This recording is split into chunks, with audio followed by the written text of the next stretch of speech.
사의 아침 묵상 2024년 11월 17일 주일 아침입니다. 오늘은 레위기 11장 20절로 23절 말씀을 통해서 은혜의 보좌 이런 제목으로 말씀 묵상의 은혜를 나누겠습니다. 거룩한 주일 아침 어제 저녁 기도회를 하려고 기다리다가 화가 나서 자녀들에게 소리를 질렀습니다. 참으로 아직도 내게 이런 실망스럽고 또 연약한 모습에 화가 나기도 합니다.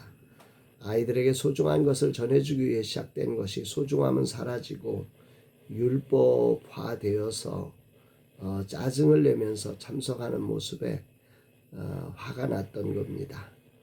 이런 것조차도 이제는 내려놓아야 소중한 것을 지켜간다는 것이 쉽지 않다 생각이 듭니다. 포기할 수는 없는데 소중히 여기지 않은 것을 다 큰 자녀들을 강제로 끌고 갈 수도 없고 난감합니다. 주님 인도해 주옵소서. 주님의 도우심을 구할 수밖에 없는 것 같습니다. 피곤함과 실망감, 화냄이 동반되어서 거룩한 주일 아침 주님을 향한 소중한 마음을 빼앗겨버려 주님께 많이 죄송할 뿐입니다. 그래도 마음을 정리해서 주님을 향해서 100%는 드릴 수 없어도 나의 작은 마음이라도 주님을 예배하는 자 되기를 소망합니다. 이날 주님 어떤 말씀으로 인도하실까? 본문에는 날개가 있으면서 기어다니는 것들 중 먹을 것과 혐오할 것을 나누고 있습니다. 21절 다만 날개가 있고 네 발로 기어다니는 모든 곤충 중에 그 발에 뛰는 다리가 있어서 땅에서 뛰는 것은 너희가 먹을지니.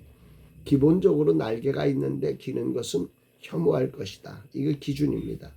그런데 그 중에 발에 뛰는 다리가 있는 곤충은 먹을 수 있도록 하셨습니다. 메뚜기, 배짱이, 귀뚜라미, 팥종이 이런 종류가 그 대상이지요.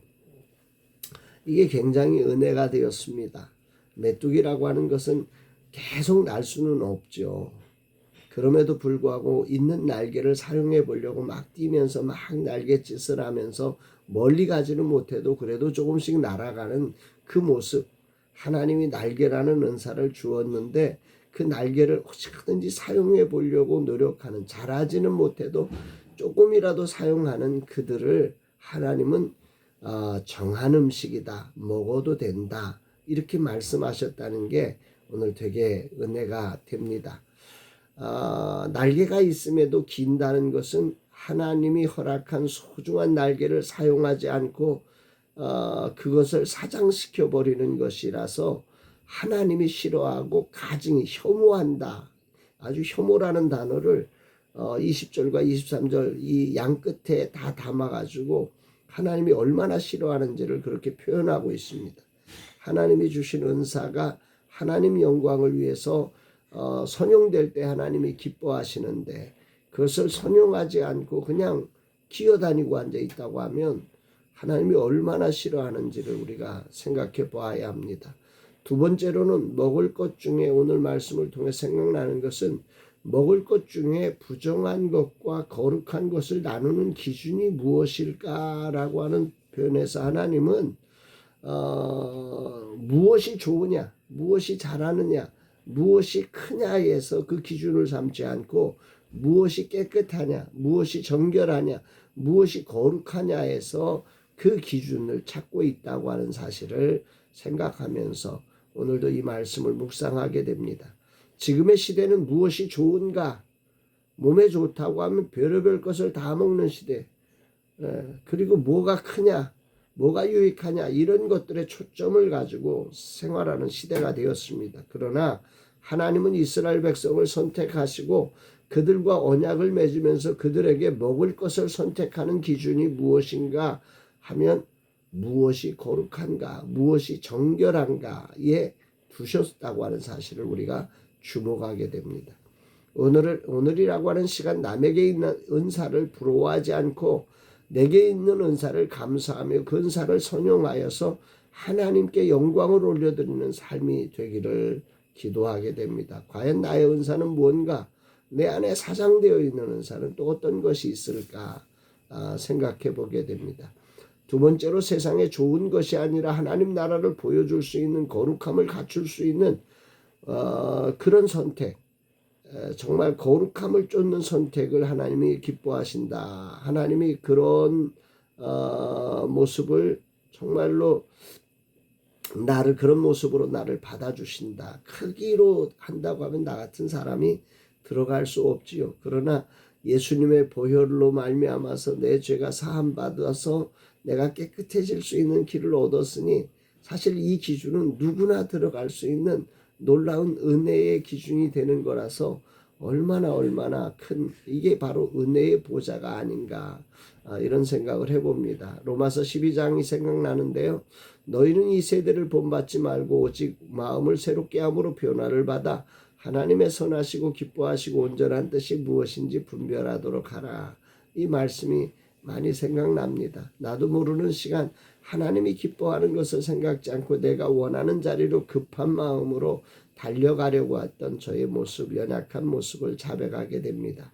이 두 가지 묵상 중 어제 저녁 그렇게 화를 내며 소리치는 것은 분명 더 거룩한 것을 따른 행동이 아님을 자백합니다. 부끄러운 내 모습을 주님 앞에 자백하고 엎드리게 됩니다. 진실로 주님의 종으로 부름받고 사랑함에도 이렇게 어이없이 실패하는 나를 보면서 너무도 실망스럽습니다.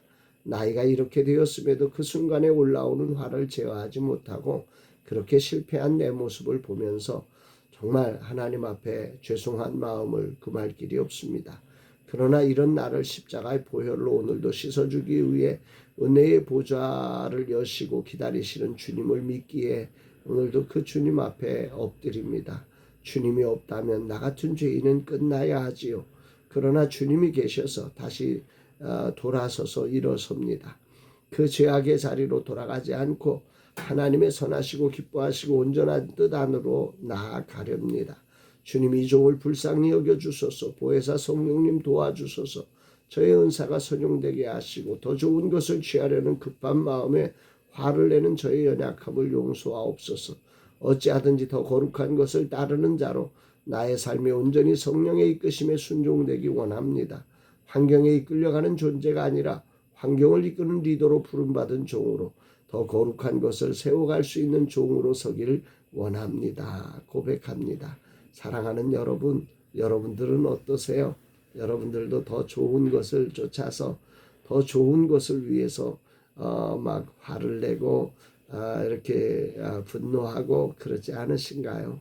저도 그런 실수를 했는데 그래서 마음이 너무 아프고 주님 앞에 너무 죄송스러운데 그럼에도 불구하고 우리를 은혜의 보좌 앞에 기다리시면서 우리의 죄악을 사하시고 우리로 더 거룩한 자로 서게 하시는 주님의 보혈의 은총을 기대하며 오늘도 거룩한 주일 주님을 예배함으로 이 거룩한 자로 다시 거듭나서 하나님의 선하시고 기뻐하시고 온전한 뜻을 우리에게 주시는 은사를 따라서 온전히 하나님께 영광으로 올려드리는 저와 여러분들의 삶 되기를 주의 이름으로 축복합니다. 사랑합니다, 여러분.